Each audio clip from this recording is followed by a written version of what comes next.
بات یہ ہے کہ اسلام کا مزاج سمجھنے کی ضرورت ہے، اور وہ یہ ہے کہ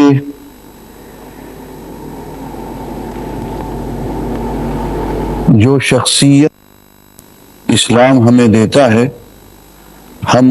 اقامت دین کے لیے ارشاد ہے والذی ارسل رسولہ بالہدی ودین الحق لیظہرہ علی الدین کلہ۔ اللہ وہ ذات گرامی ہے جس نے اپنا رسول بھیجا ہدایت اور دین حق دے کے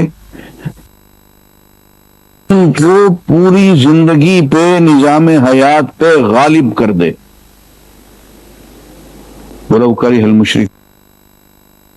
یہ بات مشرکین کو ناگوار گزرے، اور آگے فرمایا یا ایھا الذین آمنوا هل ادلکم علی تجارۃ تنجیکم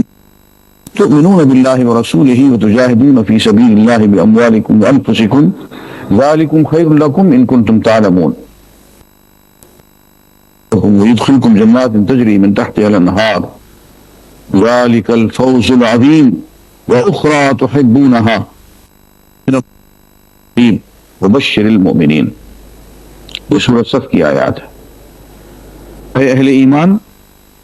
کیا میں تمہیں ایک تجارت بتا جو تمہیں دردناک عذاب سے نجات دے دے؟ اللہ اور اس کے رسول پہ ایمان لے آؤ، اللہ کے راستے میں اپنے اموال اور اپنی جانوں کو لگا دو، جہاد کرو۔ یہ تمہارے، اگر تم جانو، اگر تم نے یہ سب کیا، یعنی اللہ رسول پہ ایمان بھی لے آئے، ان کے ذریعے جہاد میں لگ گئے، تو پھر اللہ تعالیٰ تمہارے گناہ معاف کر دے گا، تمہیں ایسی نہروں باغات میں داخل کر دے گا جن کے نیچے سے نہریں بہتی ہیں۔ وہ بڑی کامیابی ہے۔ ہاں، اور دوسری چیز چاہتے ہو وہ بھی اللہ تمہیں دے گا، اسی دنیا میں اللہ کی طرف سے مدد، اور اس بات کی مومنین کو خوشخبری سنا دو۔ یہ ہے ایک مومن کی زندگی، ایک تجارت اللہ کے ساتھ، ایمان اللہ پہ رسول پہ پکا کر لیا جائے،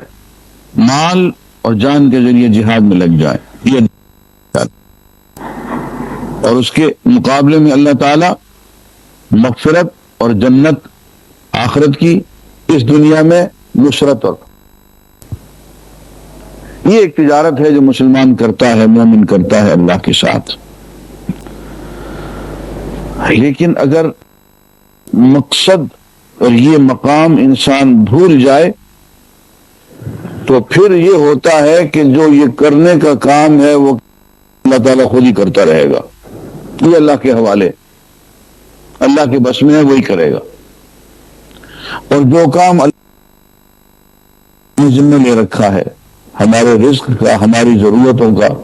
وہ ہم اللہ سے چھین کے خود،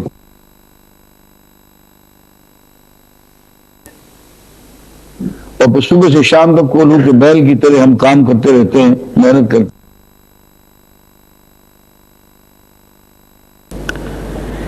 یہ ترتیب بھی ہم الٹا دیتے ہیں، دنیا بھی برباد دیتے ہیں۔ حالانکہ ایک مومن کی زندگی جو ہے، حضور فرماتے ہیں، فرمائیں لو توکلتم علی اللہ حق توکلہ، اگر تم اللہ پہ توکل کر لو، بھروسہ کر لو اس پہ،